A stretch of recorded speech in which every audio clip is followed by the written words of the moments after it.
Carnelian asset management के founder and CIO विकास खेमानी। विकास जी, बहुत शुक्रिया आपका समय देने के लिए। स्वागत है आपका एटीएन हाउस स्वदेश पर। सर, बाजार की जो मौजूदा स्थिति है वो आपको कैसी लग रही है, और जो अर्निंग सीजन अभी जो बीत रहा है, क्या आपको कॉन्फिडेंस दे रहा है कि बाजार और ऊपर जाएगा, या फिर अभी भी आप बाजार को लेकर कॉशियस रहने की सलाह देंगे? इंडिया की जो अर्निंग Q4 की अर्निंग आ रही है वो बहुत अच्छी आई है। उसका कारण था कि जनवरी फरवरी में इकोनॉमी बहुत अच्छी कर रही थी, फिर एक वॉर का माहौल बन गया। उसकी वजह से जो सप्लाई चेन डिस्ट्रप्शन और एनर्जी प्राइसेस बढ़े हैं, उसकी वजह से Q4 के अर्निंग ज्यादा इम्पैक्ट नहीं हुए हैं। बट Q1 अगले साल का जो है उसके अर्निंग नतीजे शायद इम्पैक्ट होंगे। तो आज के समय में मार्केट का सबसे बड़ा एक ही ध्यान है कि भाई जो एनर्जी प्राइसेस है उसका क्या रुझान रहेगा। वेस्ट एशिया के अंदर जो कॉन्फ्लिक्ट को चलते आज जो तेल के भाव हैं वो काफी बढ़े हुए हैं। इंडिया की कॉस्ट जो है ऑलमोस्ट 50% से बढ़ गई, जिसकी वजह से हमारे ऑयल हमारी करेंसी पे भी शॉक लगा हुआ है, और हमारी इन्फ्लेशन बढ़ने की भी बात है, और थोड़ी लिक्विडिटी की भी मारामारी हो गई है। तो आज की डेट में एक ही सबसे बड़ा आंसर इंडियन इकोनॉमी के मैक्रो को चलते हुए जो उसको ऑयल प्राइसेस का क्या रुझान रहेगा। मुझे ऐसा लगता है कि जब तक वो क्लैरिटी नहीं आएगी मार्केट शायद थोड़े समय इसी लेवल पर कंसोलिडेट होते रहेंगे।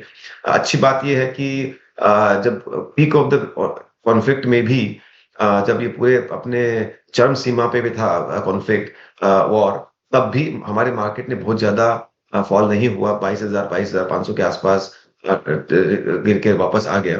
तो मार्केट अच्छा कंसोलिडेट हो रहा है। और जैसे ही इसके बारे में थोड़ी क्लैरिटी आएगी, मुझे लगता है मार्केट में थोड़ा रुझान बदलेगा। ये आप एक 2022 में जो यूक्रेन वॉर हुई थी उससे भी कंपेयर कर सकते हैं। उस समय आप ध्यान हो तो आपको यूक्रेन वॉर चालू हुआ, ऑयल प्राइसेस बढ़ गए थे, सप्लाई चेन डिसरप्ट हो गई थी, तो माल वगैरह मिलने आने में तकलीफ हो गई थी। तो उस वजह से काफी अर्निंग्स में इम्पैक्ट आया था। और बाद में वॉर चलती रही थी, पर एनर्जी प्राइसेस खाली नीचे आने से, सप्लाई चेन को सॉर्ट आउट होने से इकोनॉमीज वापस चल गई थी, इंडियन मार्केट्स भी वापस चल गए थे। तो मुझे लगता है ये अगले 1-2 महीने में थोड़ा इसका कुछ रास्ता निकलना चाहिए, और फिर मार्केट का एक रुझान बदलना चाहिए। जब तक ये कुछ उसका एनर्जी प्राइसेस का आंसर नहीं आएगा, मुझे लगता है मार्केट एक नैरो रेंज में पड़ा रहेगा। जी, विकास जी, रुपए की कमजोरी ने भी बाजार को परेशान करने का काम किया। हालांकि रिकॉर्ड लो से थोड़ा रिकवर करने की कोशिश हो रही है।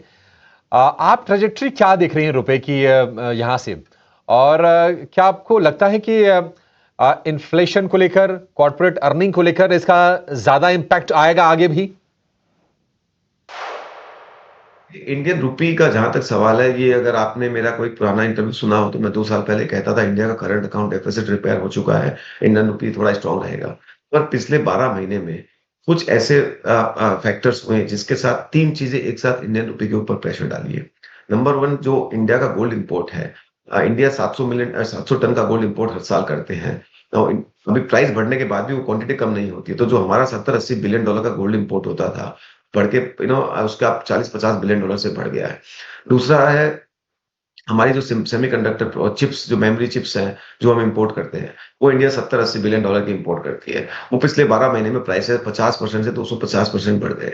तो उसकी वजह से दूसरा 40-50 बिलियन डॉलर का हिट हुआ। और तीसरा साथ में ही ऑयल का भी आ गया, कि हमारा जो 70-80 बिलियन डॉलर का बिल बढ़ के 130-40 बिलियन हो गया। तो इन तीनों चीजों की वजह से एक छोटे टाइम में 150 बिलियन के आसपास का इंपैक्ट हमारी करेंसी रिजर्व पे आया, करंट अकाउंट डेफिसिट पे आया, जिसकी वजह से आज ये रुपये की हमें दशा देखने को मिल रही है। मुझे लगता है पहली दो शायद आसानी से नहीं सॉर्ट आउट होगी, दूसरी ऑयल वाली शायद जल्दी सॉर्ट आउट होगी। तो मुझे लगता है रुपये थोड़ा वीक, और यहाँ से वीक होने की संभावना कम है, पर यहाँ से स्ट्रांग होने के लिए बहुत समय लगेगा।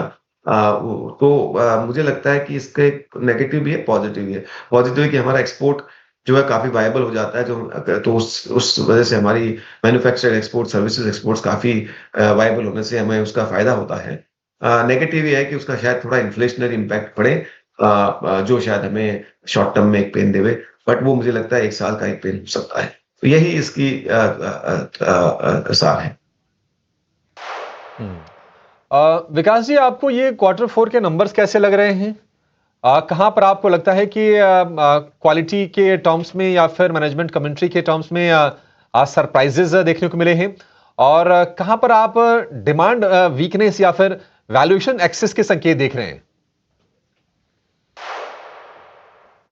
मुझे लगता है अगर आप देखेंगे तो ऑटोमोबाइल्स के नंबर अच्छे आए हैं, कंज्यूमर के नंबर अच्छे आए हैं, बैंक्स के नंबर ठीक-ठाक है, कुछ एनबीएफसीज़ के नंबर अच्छे आए हैं, फार्मा कंपनीज़ के नंबर अच्छे आए हैं। तो एक काफ़ी ब्रॉड बेस्ड अर्निंग का माहौल रहा है, इसीलिए मार्केट को थोड़ा सपोर्ट भी मिला है।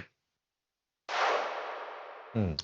विकास सर, अगर हम फार्मा सेक्टर की बात करें तो हमने देखा है कि ग्लोबल अनसर्टेनिटी के बीच में एक सबका फेवरेट बन के उभरा है। और क्या आपको लगता है कि ये सेक्टर यहां से भी एक स्ट्रक्चरल कंपाउंडर होगा, और सिर्फ डिफेंसिव एलोकेशन ये बन के नहीं रहेगा यहां से? देखिए फार्मा में कभी भी एक सेक्टर की टेलविंड ज़रूर है, पर हमेशा कंपनी का बॉटम अप स्टडी करके लेना चाहिए। हमारा कंफर्ट सीडीएमओ पे, हेल्थ केयर पे काफ़ी अच्छा है और हमें लगता है इस सेक्टर में काफ़ी आने से वाले समय में ग्रोथ रहेगी। जी। एक आखिरी सवाल विकास सर कि जो क्वार्टर फोर का जो अर्निंग बीता है, इसमें क्या की टेकअवेज हैं? अगर हम रूरल रिकवरी की बात करें या फिर अर्बन कंजम्पशन की बात करें, प्राइवेट कैपेक्स हो या फिर बैंकिंग के क्रेडिट ग्रोथ हो, आपके लिए सबसे इंपॉर्टेंट चीज क्या निकल के आई है इसमें से? ओनली सिंगल फैक्टर आज की डेट में जो इंडिया के ग्रोथ को कॉम्प्रोमाइज कर रहा है वो एनर्जी प्राइसेस। जैसे ही थोड़े एनर्जी प्राइसेस नीचे आएंगे, इंडिया की ब्रॉड बेस्ड स्टोरी चालू हो जाएगी। जो पुराने सारे ड्राइवर्स ऑफ द ग्रोथ है, चाहे वो इन्वेस्टमेंट थीम को लेके हो, चाहे कंजम्पशन को लेके हो, वो सारे के सारे में ड्राइवर्स में ग्रोथ है। तो ऐसा कोई इसकी वजह से कुछ बदलाव नहीं आने वाला है। इंडिया खाली मैक्रो जो फैक्टर एनर्जी प्राइसेस की वजह से इम्पैक्ट हुआ है, वो अभी चेंज हो जाएगा। ठीक है विकास जी, बहुत शुक्रिया, आपने समय निकाला और हमसे बातचीत की बाजार को लेकर और सेक्टर्स को लेकर।